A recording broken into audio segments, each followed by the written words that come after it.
This video is about how to trek the Dolomite mountain range in Italy. The northern trailhead is at the ski village near Bressanone. It's officially day one. Using the ski lift cut a few hours of hard hiking off my first day. The Dolomites, or the Pale Mountains, are very different from the rest of the Alps. The trek follows a trail called Alta Via 2, or High Path 2. There are 6 official Alta Via trails, with hundreds of additional smaller trails. Alta Via 2 is around 110 kilometers or 68 miles long. It is generally broken into 13 sections or days.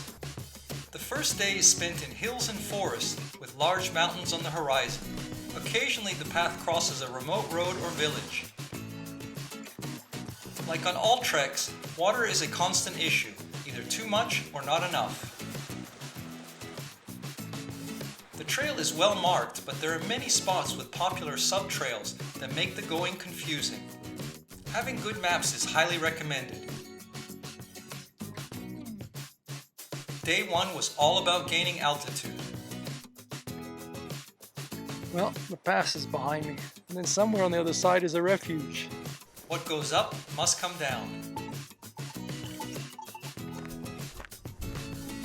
Note that the refugios offer all the comforts of the modern world. Jam. Cretu. Day 2 started downhill and then uphill for the rest of the day to regain the lost altitude.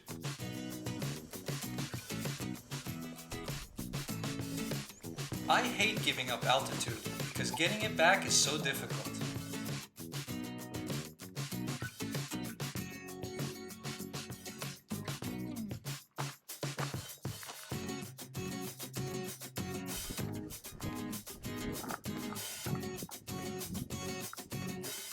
Damn.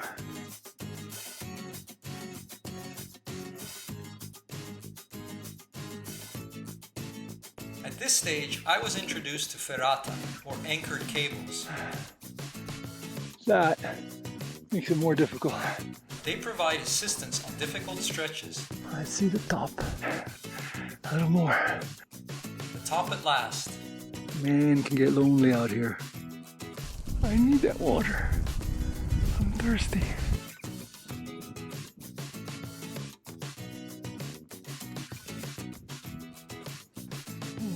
Down again. Unfortunately, on the other side we have to go up. The end of day 2 took me over a pass and then down to a road to a ski village. But the refugio was full, so it was back to the tent for me. This episode continues our How to Trek the Alta Via 2 trail series. The day started with a long uphill trek towards Forcella della Roa. We're at the top. Right there. That's the way I came. And that's the way I'm going. In the distance, I spotted a refugio, but not for me. I had more distance to cover. The cable runs, or ferrata, are helpful, but I'd feel more comfortable with a harness and carabiners. Running water. Was it my imagination, or was this trail continuously going uphill? As you can see, I am at the top of nothing. Well, somebody had some free time. One full step. Whew. So correct me if I'm wrong.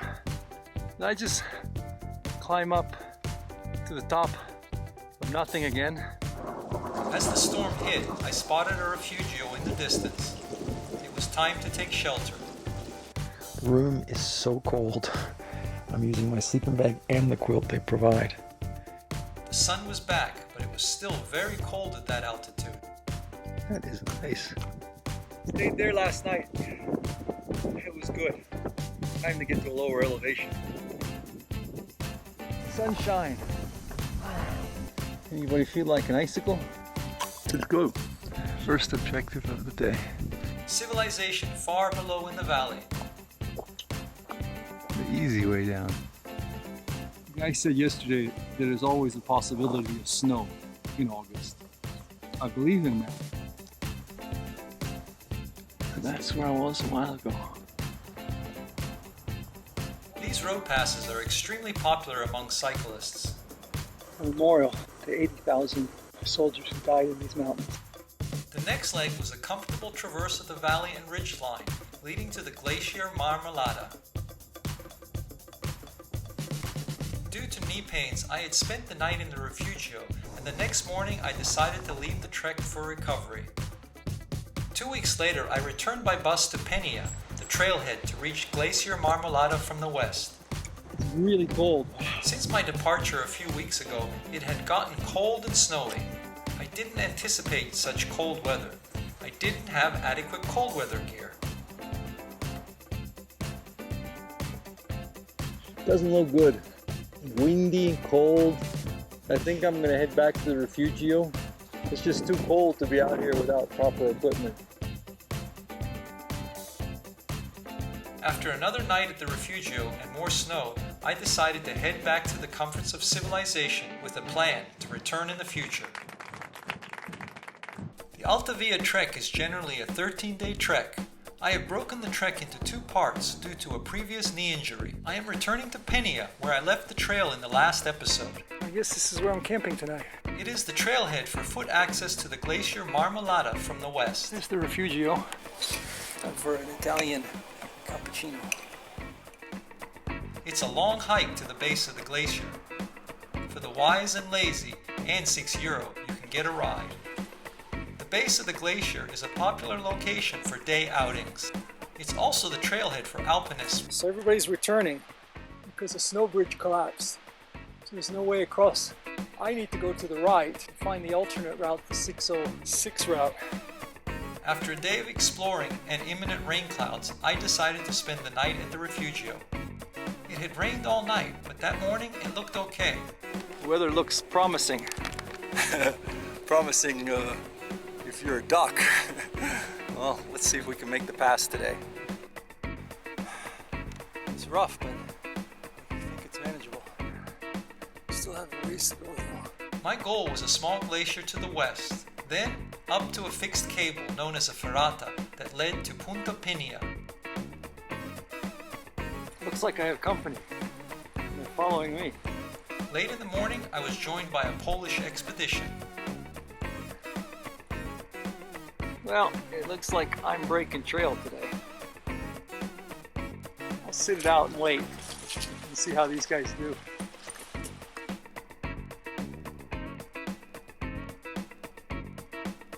So a little ways to go.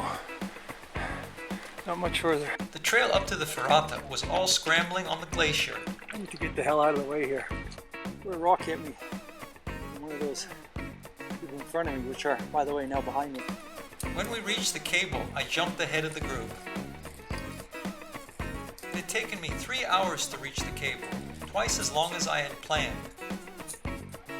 The ferrata was quite steep and treacherous in places, not for the faint of heart or those without equipment.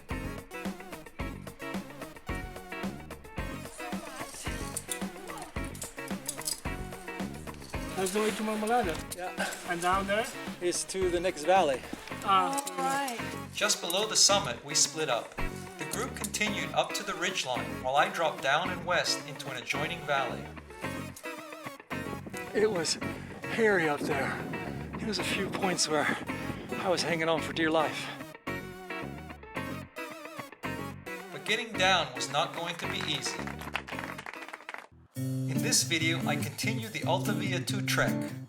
In the last episode, I had to get past the Marmolada Glacier by crossing the Punta Penia Pass into the Valley Rosala. This is a zigzag route down. It's raining. There's some hail mixed in there. Once in the valley, I started another long, winding ascent via a pine forest. The objective? Like always, another pass. Basically, it's dirt and scree all the way down. Oh, it's raining like crazy. Actually, it's a combination of rain and hail. I had to put up my tent under an overhang. And as you can see, it snowed out. So I'm going to just call it a day. It was a good thing that I had a tent. Sunshine. It looked good after a cold night in the tent. Camp is almost broken. The tent is coming down. I was glad that I had descended that slope and was not going up it.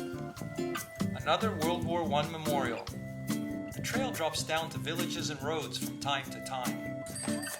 In this case, the village was either lost in time or a Disney production in training. The popular tourist stretches are short-lived. Soon I was ascending up the trail and on my way to another pass.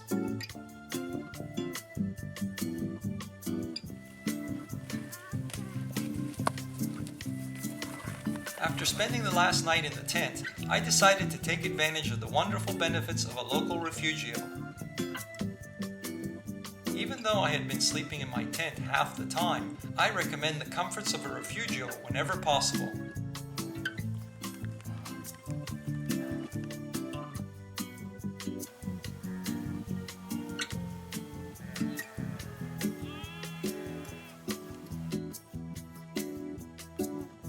Another steep cable run. That chimney was a bear. I found the fixed cables useful but exhausting. The next objective. A lunch break at the refugio before a very difficult stretch. 703. That way. Okay, that section is done. I'm not liking these ferratas. Don't like the look of that. Nor that. Another day, another pass to cross. 300 meters of ferrata to reach the next pass. Not a pleasant option. Does not look promising. Last episode, I made it to the pass. I came up there. Have to go down there. The descent from the pass involved another steep ferrata section. In this video, I will continue the How to Trek Alta Via 2 series. At the end of the video, there's a link to more details. That's where I was. 4 hours later, I was on my way back to the previous pass. I had made a wrong turn and followed a climbing trail to the top of a mountain. That was where I went. Now I needed to go that way. Back where we started, it looks like the long part of the journey is still ahead of me. It was still a long way to the next refugio. I need to get my ass moving. I am short of the refugio. It was 8:30. Had 20 minutes of light left. I couldn't risk it. It's probably around 9 p.m. I'm going to sleep like a dog. Oh, good morning. I slept till 9 a.m., but that's because I'm in the shade. It's 45 minutes, according to my late night reading, to get to the next refugio, which was my objective yesterday.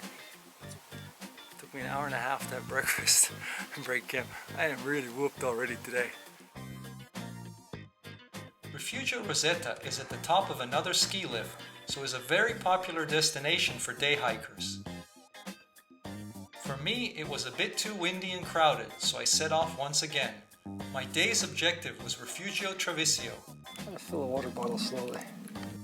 But getting there would involve a long traverse of another moonscape. Good. Yeah. Looks pretty good.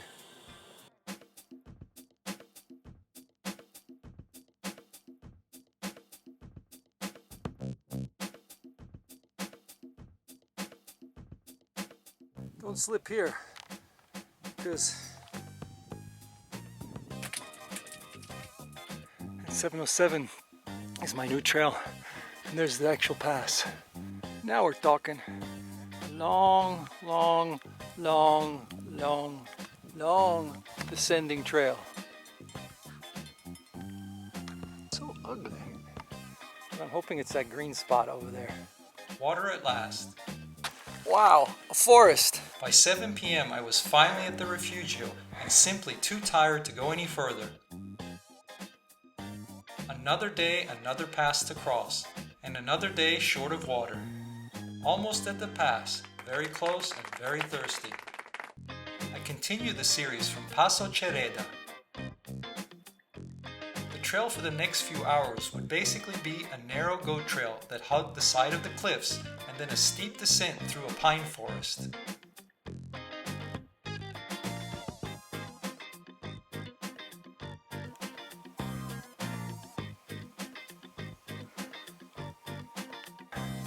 I was hoping that I was closer.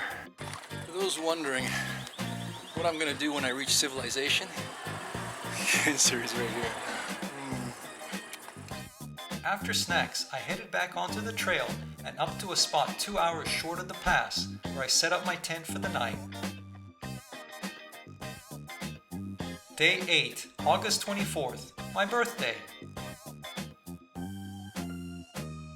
That day's objective was the hardest pass of the Alta Via 2 trek. I needed this water break. Okay, cable work.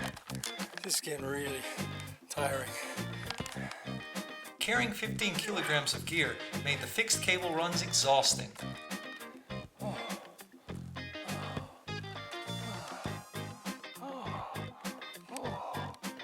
Only 15 minutes later. Feels like forever. I see it, it's way up there. At the top. That was very difficult. I hope the way down is not as difficult. I'm at the pass. I'm whooped. But there's only one way you can go from the top of the pass, the mountaintop like this. And that is you have to get down. Bad news is I now have to follow along this circuit. And up over that hump. Bivouac Boz, my lunch objective. A free shelter for those in need.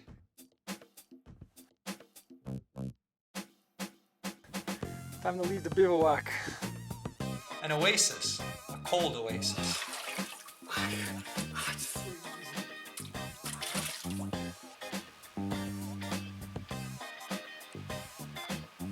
That's the pass that I had crossed that morning. Another marker. Hey, in the lake. Raspberries, raspberries, raspberries. Late in the day, I left the main trail for one that took me down a series of ravines to a comfortable campsite in the valley. My last day on the trail. It was a tough trek. And I'm happy to say it's time to eat some food, drink some wine, and enjoy Italy.